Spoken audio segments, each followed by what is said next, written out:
Hello everyone, I'm Silverraptor and welcome back to another Wargame Red Dragon video where I will be playing with that US General deck that we created, the version 2 in this game that I have presented for you today.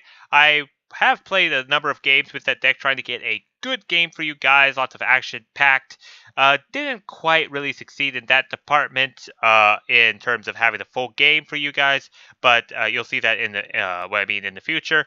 But I feel that this game kind of illustrated the general strategy of how this deck works, with a combination of airborne troops and land-based troops to come up as reinforcements. So we shall start off this game in a little bit. I just wanted to go through quickly on the troops that we uh,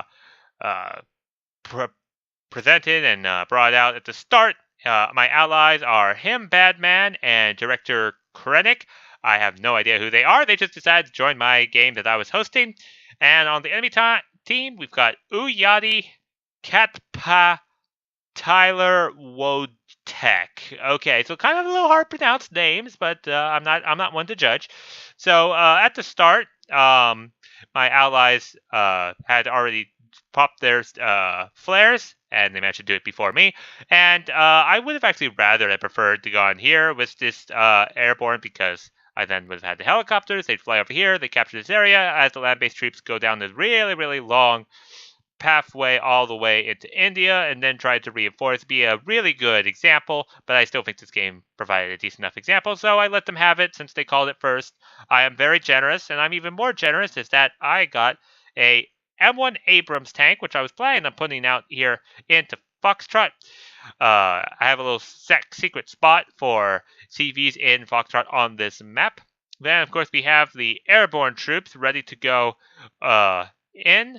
I'm trying to think of getting some troops into Delta, and I was thinking of going to also get some troops here into Gulf, depending upon the situation. I've got the Kiowa with exceptional optics, and do I have? Yes, I do. I've got some land-based troops here onto the road here.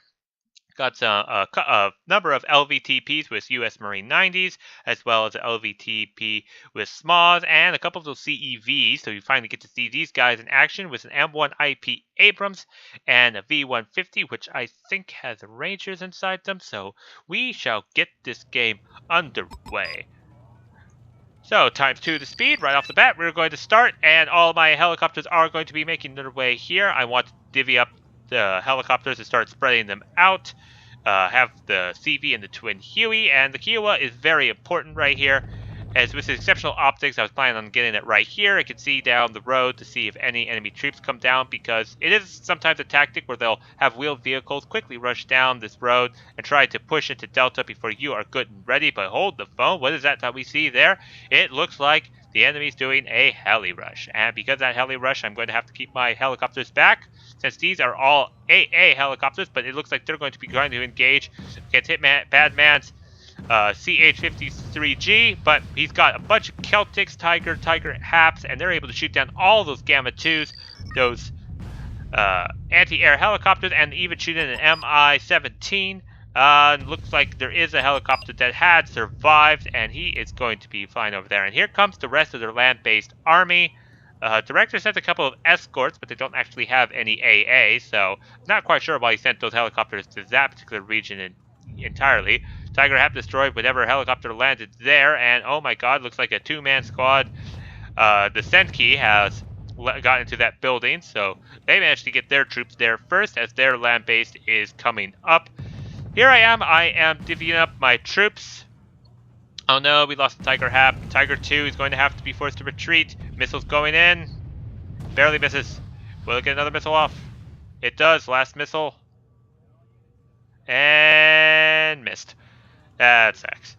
Alright, so I divvy up my troops. Right here I have the light riflemen 90s. They are going to be screening and shooting down anything that comes down this road. US Marines are helping to defend against any kind of troops that might be trying to come over the mountain. I've got the Ladstinger Seas, which should be getting to that building time too. Navy SEALs are going to use their optics to see if anything's trying to come from this side. And I've got the Ladstinger Sea to help defend against any helicopters that might be coming by, with some US Marines have landed to help defend. And it looks like some Navy SEALs are going to be coming up here as well in case more infantry.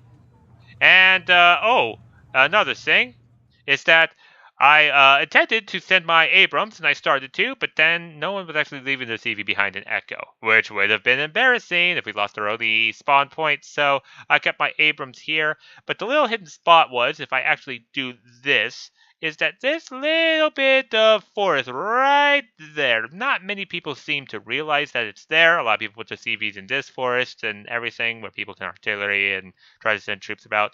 But this little bit of forest here actually is in the sector. Now, it does take a little bit of precise clicking on where the troops are. If you actually click on that area, any CV unit will just come and stop right at the edge and not actually capture the sector. You actually need to take it where the mouse says it's not actually in cover and click there, and they will actually stay in this little cover area and take the sector. But it's a little hidden spot. You guys can try it out for yourself if you're ever on this map by putting the CV there. Not many people realize that there's actually a CV spot or a forest area in the Foxtrot right there. But just thought I'd bring that up. Oh yeah, I also sent my Kiowa over onto the left. He's going to spot in case the enemy tries to send any planes or hidden helicopters around this side if the enemy try to flank us. So as we come across, the AMX-40s are going up against the Vidras. The Vidras have a dangerous Malyuka missile. Missiles are coming forward. They're going to decide that they instead want to shoot down an imaginary plane and become airborne. Something heavy is going on here. Oh, two T-80Us. These AMX-40s are not going to do the job. They need to back up. They need to back up like right now. I'm trying to get my troops into position. Here comes some missiles. It looks like a Buratino is dropping its payload right there. And AMX-10s. The AP power on these are not great against a T-80U. Not having high hopes. Tiger is for some reason out of missiles and damage. Did he not send it back for repair? Maybe not. I guess he's using it for spotting, which is a shame because if he had those missiles, he'd be able to shoot at those Vidras right now. In the meanwhile, I am actually divvying up my troops, getting ready for a push. I'm moving the M1 IP Abrams over here onto the left, see if there's any vehicles there. I have a V150. It's a good optics to see if it can spot anything. I'm trying to get the CEVs into position. They are very slow off-road, so do have to be a little patient, wait for them to get into position. I've got my US Marines and my Rangers and Smalls ready far enough back so that they won't actually give away their position, but my V150 actually did give away position. The enemy is trying to move troops down here, and now this is what I was waiting for. My Phantom 2 is going to be dropping its napalm payload. It is going to get shot down by a whole lot of AAs that the enemy had, but it did drop perfect amount of napalm in the line, and now my troops are have the smoke cover to begin moving forward. My M1 IP moves right here into the forest. It is being revealed, so there is some kind of recon. Mi-17 is shooting at it, so I'm going to have to retreat it back, and looks like some kind of tank takes it out. It was heavily damaged, and it is moving forward. US Marines start beginning to open up on it. They do have the AT-4 weapon. Can they do enough damage to it? What tank is it? Proletariat are going to be engaging, but my US Marines 90s are going to be able to open up, backed up by the Rangers, and the Smalls are quickly coming after them. Whatever this is, it's able to take on the US Marines. It's a Moderna. Holy crap, those US Marines cannot take on a Moderna. No sirree. They can definitely damage it and annoy it, but well, they actually got it down to 4 hit points left, but they are stunned. CEV is running out of the napalm fire. Not entirely sure why it's that far out. Vidras are opening up, but I've moved my LVTPs. They're going to be firing grenade launchers, and the grenade launchers actually take out the Vidras. Nice. US Marines managed to kill whatever is left in there, and the Smalls are now going to get across, and I'm going to try to take out that Moderna. One shot, front armor into the Moderna. Another shot hit it. It's down 1 more point. Another shot. Smalls do have quite fast rate of fire. Is trying to run, and we get the Moderna. That is a huge tank that we've eliminated off the field. Smalls quickly moves over to be able to provide some fire support and shoot at the vehicles. Su-25T coming in with its massive anti-tank payload, and I realize I don't have any AA. Whoops, my bad. So we're going to be opening up against those Palo Branties. They are beginning to cave a bit. I'm going to begin moving up my CEVs to see if they can provide fire. They do need to be relatively close in order to fire their guns, but the Su-25T does take one of the CEVs out. Fires another pot shot, but misses. It tried to fire another thing, but I guess he decided it's been there long enough, and he is getting out. My smalls are actually running out of ammo. The Rangers managed to get into position. They're going to be able to start shooting, as my U.S. Marines are going to try to start running through the fire in order to get to the building here. I realize the reinforcements are not going to allow me to continue my push forward. I moved my squad out of the way because it looks like a MiG-29 dropped a napalm payload. And my U.S. Marines are now caught between fire and a furnace. Not a great place to be. Rangers are unfortunately going to die. I can't really retreat them, but they are going to be able to hold off the enemy as long as possible, trying to shoot as much as they can, as looks like some artillery is beginning to come forward. I'm trying to sneak around my CEV, and they have not actually captured Charlie. It seems they sent all their forces down here into the center to try to push us out. I have my small squad running. I'm not entirely sure why. Maybe because I thought the artillery spread was a lot larger than it actually was.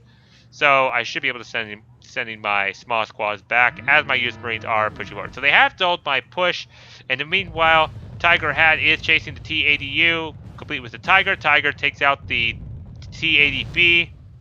Over on the right, it looks like Director Krennic is making a lot of success pushing forward with his Stormtrooper and his Leopard Mannequin. A lot of infantry here, but they're definitely doing quite a good job. A lot of our forces over here on the right, and he's even brought a CV, which has decided it wants to stay airborne over this intersection. That's a nice place to put it.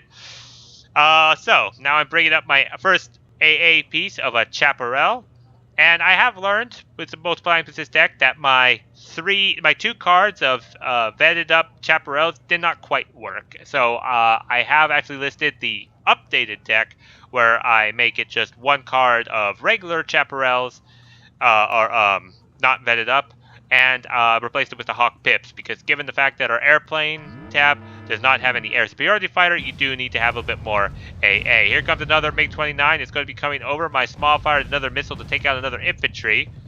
Looks like those Prakas have just taken out another helicopter. Smalls are coming over. I'm really worried about this bomb. And it lands right on my U.S. Marines. They're going to be burned alive. But my Smalls are safe and alive. One-man squad each and 2 rockets left.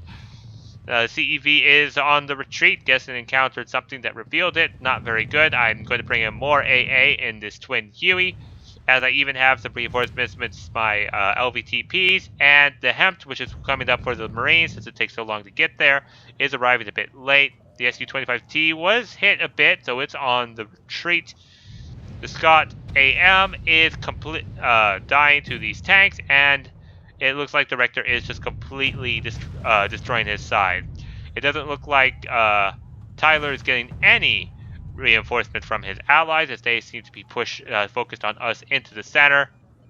So this side succeeding, this side succeeding. My side is somewhat succeeding, is that I still have a toe presence, and I bring in some reinforcements, but they have managed to stall out my advance.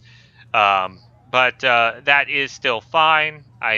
I'm still relatively succeeding, but given that I only have 2 SMAs here, and I think I keep seeing troop movement coming, I'm getting all of my helicopters ready. All these helicopters have miniguns, and it's amazing to think just how many people underestimate the power of miniguns in full force. I'm just getting them into a staging position, ready to go. Twin Huey is coming up.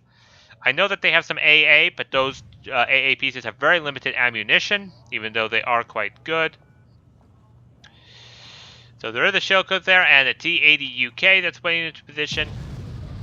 My twin Huey is trying to get over, but oh my god, there goes a missile. And that twin Huey does go down, taking out my Stinger squad that was supposed to go with it. Here comes another twin Huey. That thing has a lot longer range than I thought. I tried to move the twin Huey out of position just in time. US Marine 90s get into position. And I did manage to get my twin Huey out. I wanted to unload, but the missiles actually do succeed in taking it out. So, the now buffed up small squad, thanks to the Hemp's resupply and troops of men and rockets, did actually are actually helping take out the enemy troops. I have to split up my troops, get them out of the building so they don't get bombed on. CEV has finally gotten into position. It's going to be able to open up its 8 HE power payload. Kaboom! Takes out 2 of the 5-point trucks and stuns those Modestroki. The small squads have moved out around the napalm to be able to open up with theirs. CEV is firing another bomb. 3 Molten Stroke can go down with 1 HE power direct shot. US Marine 90s are pushing forward. I sense blood in the water. I will try to take this out. I have some small squads that I've forgotten about, but so far it seems like we are in a good position. Artillery is coming forward at where my US Marines were. And actually it looks like they're landing right on top. My ally! Excuse me, Hitman Bad. You are hitting my own troops with 10 HE power bombs. Well, that is why that stalled out. I wondered why that everything was going so well. Well, now my US Marines are really panicked, really badly hurt because my own ally missed his artillery shots. It's okay, Hitman Bad, you're good. Oh no, some Zesty are coming forward to get the CEV. However, they've got Napalm, and the CEV has enough armor to defend against it, and with 1 HE power, he took out 10 Zenesti. Well, 9, if you count the Browning to come up. But they do manage to stun it, so they're able to get another round off. Smalls have moved forward. They're going to be able to try to shoot out these Battle Brancy, take out this Battle Brancy just fine. CEV is still stunned, and looks like they're going to burn it out alive. Another MiG-29 with its napalm does push my troops out. Small squads are trying to get into the building. These smalls are going to go into the retreat. And wow, the Nesty actually took out my ZEV just by keeping it stunned.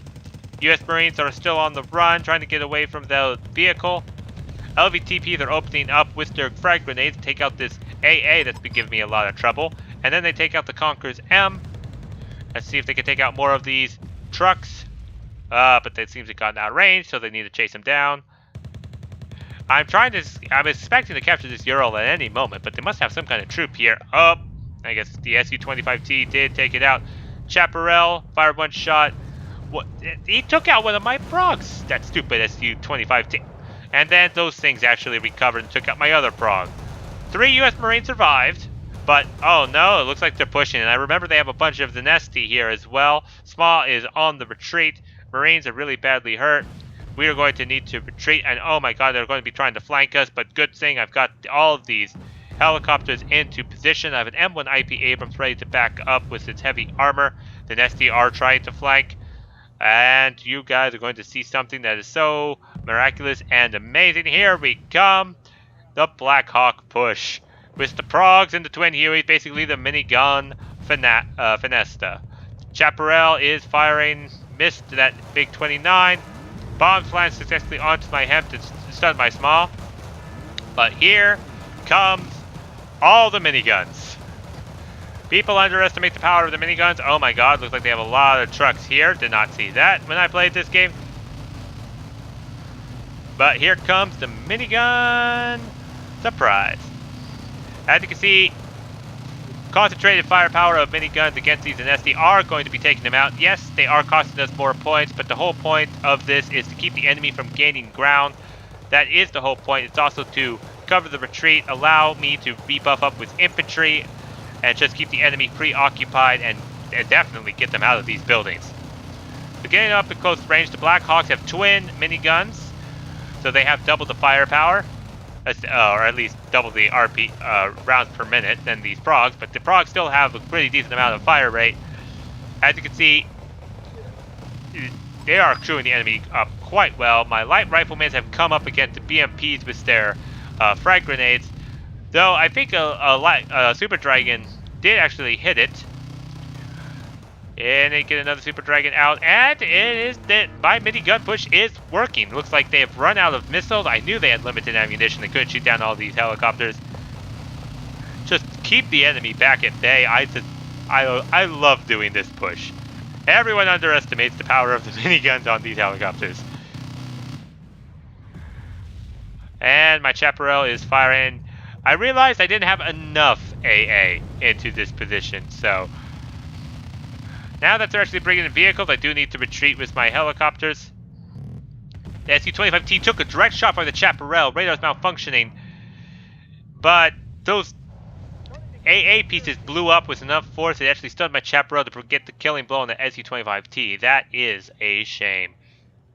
But that was actually a pretty effective use. I'm going to be sending all these helicopters back to my FOB to rest up. They deserved it, as they kept the enemy back at bay. And my prog did go down as for reinforcements, but I have an M1 IP Abrams and some light riflemen. I still have my tow here to try to hold off the enemy OT-64As. They are not going to be able to stop my M1 IP Abrams. If my M1 IP Abrams can get them into view, my light riflemen are panicked, so I don't want them to engage just yet, and I have a CEV on standby. Never mind, I do want to engage them point blank range with a 30% missile. And the first of the enemy actually surrendered, as they are still kind of collapsing on all fronts, so they are putting up a bit of a last stand fight. And that was actually the guy I was going up against. So he gave up against me first in my push here into the center. OT-64A, one goes down. Doesn't actually see the light rifleman who fired it. He's going to be trying to reacquire that target, as he is now 55% in all the action. He's actually vetted up to veteran, or hardened, not elite yet. And he takes out the other OT-64A while panicked. Excellent work. Well, I guess I didn't actually send them back to the fob. MiG-29 fights over, doesn't actually drop his bomb, and the IHawk HEOS, the fact that they are not radar, managed to successfully take that out. So, it is a bit of a lull now. I am trying to bring in reinforcements. Okay, now I'm sending the helicopters back. Catpaw surrenders. He realizes the jig is up. Not much is going to be left standing, and Tyler Wojciech, the one who was doing pretty bad against Director Krennic, or having difficulty, I shouldn't say doing bad. He is the only one left with all these troops and is trying to figure out what the heck does he do here. As we are barreling down a bit on him, finally my reinforcements. It does take a long time for the land-based reinforcements to come, and I said I've had enough of that Su-25, so I'm bringing in the Patriot. This will definitely shoot down any of those pesky airplanes that is going to be coming down. It's the Tiger II takes out a T-80U. Nona is opening up with its mortar round. I have no idea what it's aiming at. Maybe a Leclerc that was there. F-16, Block 5. Fired its missiles, but doesn't actually get any off. The Prakas do actually make it panic. Su-27PU actually manages to successfully shoot it down. Very nice with this Su-27PU, but it is flying right over our side. The HEOS have opened up. It goes down. My progs have come into position. They have engaged against the OT-64A. They just need to land and get the Marines out so that we can be able to destroy it. M1 IP Abrams. Yep, the minigun's even effective a little bit against vehicles. Oh god, they're stunned. And finally, that M1 IP Abrams take out that vehicle so these progs can successfully land. No, they can't, because the game's over. The enemies all surrendered because they were collapsing against my allies. Even though I didn't actually succeed in completely pushing the enemy out into the center there, I think it was a good demonstration on the fact that I never actually lost presence in that region, and the fact that I could quickly bring in reinforcements with helicopters if the need arise, and miniguns blazing everywhere. I love it. I'm sure that was my favorite part of that game. But definitely want to show you that as an example. At the start, I've got the small squads. My small squads at the start definitely paid off big time, killing off a lot of infantry, and that Moderna, really heavy tank at the start, would have completely stopped my advance had these smalls not had the AP power and the fire rate to take it out, as well as those US Marine 90s that fired at it with those AT-4 weapons. Even though they were only doing 1 damage each, they still did enough so that the smalls could finish the job. Definitely good teamwork. My CEVs did a pretty good job taking out the 5-point trucks of death for his fire support, and of course all the helicopters kills. With all those infantry later, light rifleman 90s actually scored a number of kills on these vehicles, and the M1 IP Abrams in the end. So pretty good. Gives you an idea about what you want to do for a general, if you want to do a full land-based army, or if you want to have some helicopters to try to quickly rush in, and then have the helicopters just kind of hang around in support in case you need just a little bit extra firepower, and to keep the enemy from completely pushing you out of an area. Just hope they don't have very much AA. I was lucky that my enemy, while they did have AA, those pieces only had 2 missiles each, so they weren't able to shoot down all of those helicopters, and I knew that. But anyways, that was the US gameplay. I definitely want to do a Soviet general, second basically version 2 of a Soviet deck, and then I'll play with that. And then we will start looking into what you guys put down in the comments. Hopefully you put something down in the comments on different decks that I should play. Nation, themes, whatever. Let me know what you want. Put it down in the comment below. And as always, I will see you all in the next video.